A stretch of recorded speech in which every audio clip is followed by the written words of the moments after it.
கூட்டணியில நேற்று முழக்க நடந்த பொதுக்குழு வந்து பாஜக கூட்டணி இல்லைன்னு சொல்றாங்க. ஆனா பாஜக வெளிப்படையாக அறிவிக்கிறாங்க சார், அதிமுக கூட்டணி இல்லைன்னு. அது நான் காங்கிரஸ்காரன் கேட்டீங்கன்னா பிஜேபி காரன் அண்ணா எடப்பாடி திருப்பி இப்படி அறிவிக்கிறாரு, பல தடவை அறிவிக்கிறாரு, கூட்டணியே இல்லைன்னு சொல்றாரு. உங்களுக்கு எல்லாம் கோபம் இல்லையா அப்படின்னு பிஜேபி காரங்களை பார்த்து நாங்க இப்படி சொல்லிட்டாங்க, நாங்க இருக்கவே மாட்டோம்னு சொல்ல மாட்டீங்களா அப்படின்னு பிஜேபி காரங்களை கேளுங்க. என்ன கேட்டீங்கன்னா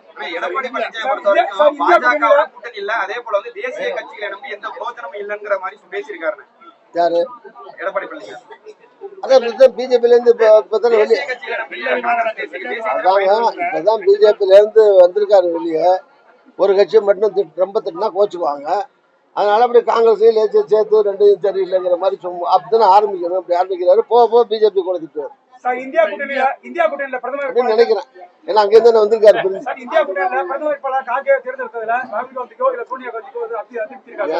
காக்கையை தேர்ந்தெடுக்கலங்க. அங்க நடந்த யாரும் முன்மொழியும் இல்லை. அது கூட்டத்துல முன்மொழிஞ்சு தேர்ந்தெடுத்து அப்படிலாம் நடக்கல. அங்க ஒரு 25-26 கட்சி கலந்துக்கிட்டாங்க. அதுல பல்வேறு கருத்துக்கள் பரிமாறப்பட்டது. இப்ப நான் அந்த கூட்டத்துக்குள்ள உள்ள இல்லை.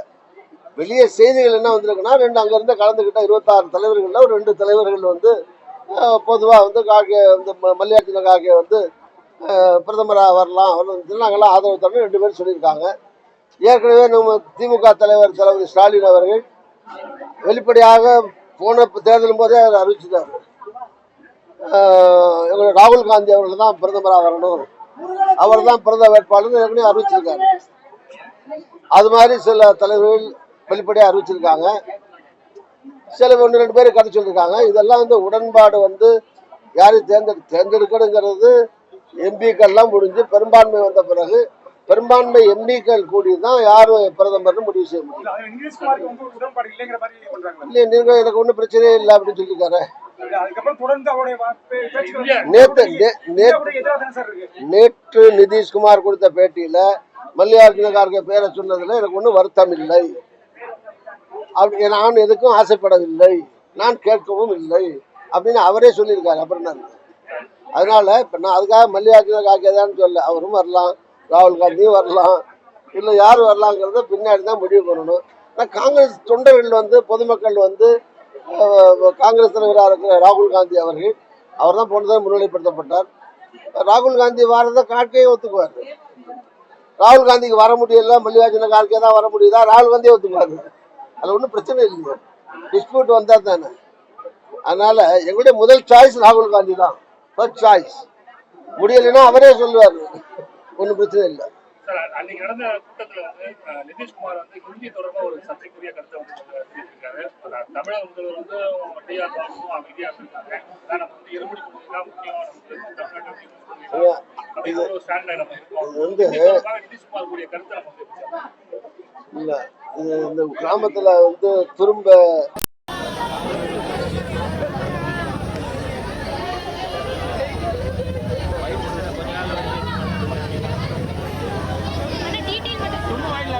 ஹிந்தியில பேசிட்டு இருக்கிற போது இங்கிலீஷ்ல பெரும்பாலானவங்களுக்கு அங்கே போயிருக்கவங்களுக்கு சவுத்துலேருந்து போகிறவங்களுக்கோ பல பேருக்கு, ஏன் நார்த்தில் இருக்க கூட பல பேருக்கு ஹிந்தி தெரியாது.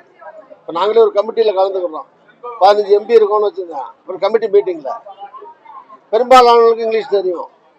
சில பேருக்கு ஹிந்தியில் பேசும்போது 4-5 பேர் தெரியாது. இப்போ நானே சொல்லுவேன், ஏங்க உங்களுக்கு தான் இங்கிலீஷ் தெரியுமா, இங்கிலீஷில் பேசுங்கன்னா எல்லாரும் ஈஸியாக இருக்குங்க, புரியுங்கன்னு சொல்லுவோம். அது மாதிரி ஒருத்தர் அங்கே ஹிந்தியில் பேசும்போது அங்கே வந்து எங்க இங்கிலீஷில் பேசினா எல்லாருக்கும் புரியுமேன்னு சொல்லியிருக்காங்க.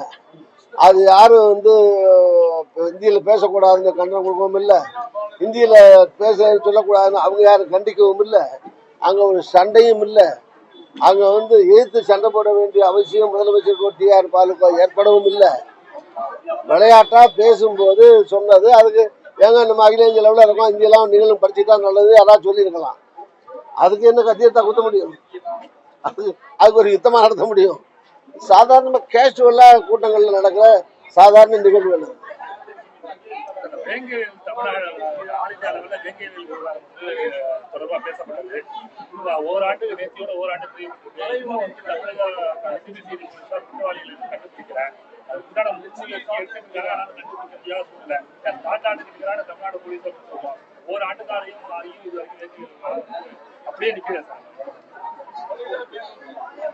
நான் ஒரு ஆள் தான் உங்கள்ட்ட ப்ரெஸ்ஸுக்கு கிடைக்கிறேன்னா தெரியாம தான்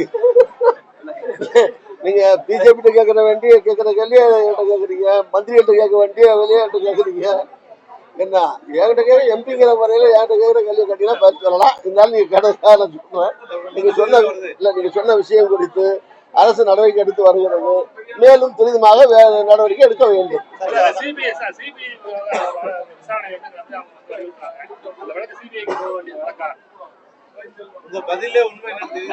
ஏன்னாக்கா நான் பதில் அதுல வந்து நான் சிபிஐக்கு போகணும், சிபிஐ வேண்டாம், இதெல்லாம் அரசாங்கம் முடிவு பண்றது.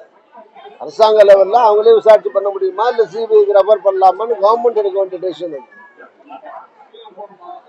எனக்கு வந்து அது குற்றவாளிகள் கண்டுபிடிக்கப்படுறது தண்டிக்கப்படுறதுங்கிறது என்னுடைய கருத்து. அவ்வளவுதான். அது எந்த முறையில பண்ணப்படுறதுங்கிறத ஆட்சியாளர்கள் தான் முடிவு பண்ணணும்.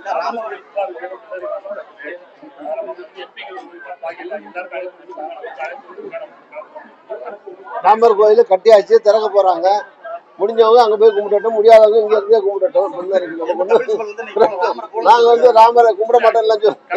காங்கிரஸை பொறுத்த வரைக்கும் நாங்க ராமரையும் கும்பிடுவோம், இயேசுவையும் கும்பிடுவோம், அல்லாவையும் கும்பிடுவோம், நபிகளையும் கும்பிடுவோம், எல்லாரையும் இவரையும் கும்பிடுவோம், புத்தரையும் கும்பிடுவோம், எல்லாத்தையும் கும்பிடுவோம். நம்ம ஆள் அங்கே போனா பக்கத்துல வேளாங்கண்ணிக்கு போயிட்டு அப்படியே நாகூர் போயிட்டு அப்படியே சிக்கல் முருகனையும் பார்த்துட்டு தானே வர்றாங்க. இது பிரச்சனை கிடையாது. ராமருக்கு கட்டியாச்சு, திறக்க போறாரு. முடிஞ்சவங்க போவாங்க, சில பேர் அவங்களே கூட்டி போறாங்க, சில பேர் அவங்களே சொந்தமா போவாங்க. முடியலையா ஊர்ல இருந்து கும்பிடுறவங்க கும்பிடுவாங்க, கும்பிடலையா இருக்கும் வேணாம் அப்படின்னா திரும்பி பார்த்துக்கிட்டு நமக்கு ஒன்றும் பிரச்சனை இல்லை. நமக்கு ஒன்றும் பிரச்சனை இல்லை. என்ன பண்ணிருக்காரு? ராமரை புகழ்ந்தா தப்பா? அது ராமரை புகழ்றது தப்பு இல்லையா? ராமரையும் புகழலாம், இயேசுவையும் புகழலாம், அல்லாவையும் புகழலாம். எல்லாரும் புகழக்கூடியவர்கள் தான். அவங்களுக்கு யாரை பிடிக்குதோ அவங்களுக்கு புகழ்றாங்க. இயேசு மேல நம்பிக்கை இருக்கா, இயேசு வாழ்கிறான்னு புகழலாம். முருகனை நம்பினா முருகனை சொல்லலாம். இந்துக்கள்லயே சில பேர் சிவனை கும்பிடுறாங்க, சில பேர் விஷ்ணுவை கும்பிடுறாங்க.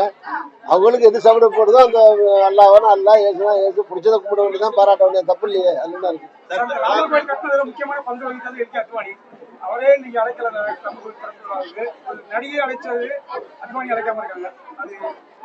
அத்வானி எனக்கு தெரியலங்க, அழைச்சாங்களா அத்வானில அப்படியே அழைக்காம இருக்கு எனக்கு தெரியாது. நீங்க சொல்றபடி அழைக்காம அத்வானி அழைக்காம இருந்தாங்கன்னா அத்வானி பாவம். ஒருவேளை உடம்பு தெரியலன்னு விட்டாங்களா இல்ல அத்வானி வந்தா அத்வானிக்கு பெருமை போயிருன்னு விட்டுறாங்களா அது தெரியல. அது பிஜேபி காரங்க தான் கேட்கணும். சார், இந்த ட்ரைனேஜ் சிஸ்டத்துக்காக 4000 கோடி ரூபாய் பிரச்சனை இருக்கு இல்லையா? மழைக்கு முன்னாடி 92% வேலை முடிஞ்சதாகவும் மழைக்கு பிறகு வந்து 50% வேலை முடிஞ்சதா சொல்லியிருக்காங்க. நிர்மலா சீதாராமன் ஒரு ஸ்டேட்மெண்ட் கொடுத்துருக்காங்க. ஏன் மாறி மாறி சொல்றாங்க அமைச்சர்கள்? நீங்க எப்படி பாத்தீங்க? கஷ்டமான நேரத்துல, சோதனையான நேரத்துல, மக்கள் சிரமப்படுற நேரத்துல, வெள்ளம் புயல் பாதிப்பு ஏற்பட்ட நேரத்துல இப்ப நிர்மலா சீதாராமன் கணக்கு வழக்கு பார்க்க வந்திருக்காங்களா, உதவி பண்ண வந்திருக்காங்களா? அஸ் அ ஃபைனான்ஸ் மினிஸ்டர் சுத்தி பார்த்துட்டு நான் 10,000 கோடி கொடுக்குறேன், நிதி அமைச்சர் வந்தேன் பார்த்தேன், மக்கள் பாதிச்சிருக்காங்க, ஒரு 4,000 கோடி தர்றேன், 10,000 கோடி தர்றேன் கேட்டிருக்காங்க. 5,000 கோடி அறிவிச்சு விட்டு அப்புறம் 4,000த்துக்கு கணக்கு கேட்கட்டும். இது கணக்கு புள்ள மாதிரி கணக்கு தனி ஸ்பெஷல் பிளேட்ல வந்து பார்த்துட்டு இருக்காங்க. அரசாங்கத்தின் சார்பில் 4,000 கோடியில் 2,000 கோடி என்ன பண்ண முடியும்? 2,000 கோடி முதல்ல செலவாயிருக்கலாம், 2,000 கோடி நிறுவனம் இருக்கலாம், இந்த முடிஞ்ச கணக்கை சொல்லியிருக்கலாம். சில ஆன் ப்ராசஸ்ல சில வேலைகள் நடந்துட்டு இருக்கலாம். டெண்டர்னா சிலது டெண்டர் ஸ்டேஜில் இருக்கும், சிலது வேலை முடிஞ்சிருக்கும், கம்ப்ளீட் ஆனது இருக்கும். ஒரு அரசாங்க கணக்கு சொல்லும் போது முடிஞ்ச கணக்கை சொல்றாங்களா, நிலுவையில் இருக்கிறத சொல்றாங்களா, நடந்துகிட்டு இருக்க சொல்றாங்களா, டெண்டர் கொடுத்ததை சொல்றாங்களா, இந்த மாதிரி பல கட்டம் இருக்குல்ல வேலைகள்ல. இந்த கணக்கு வழக்கெல்லாம் நிர்மலா சீதாராமன் நம்ம வந்து திருப்பி தான் வரட்டும், நிதானமா வந்து எல்லாத்தையும் வேண்டிய கணக்கெல்லாம் கேட்டு பார்க்கட்டும். இப்போ ஏதாவது நிதி உதவி பண்ணிட்டு போகட்டும் மக்களுக்கு.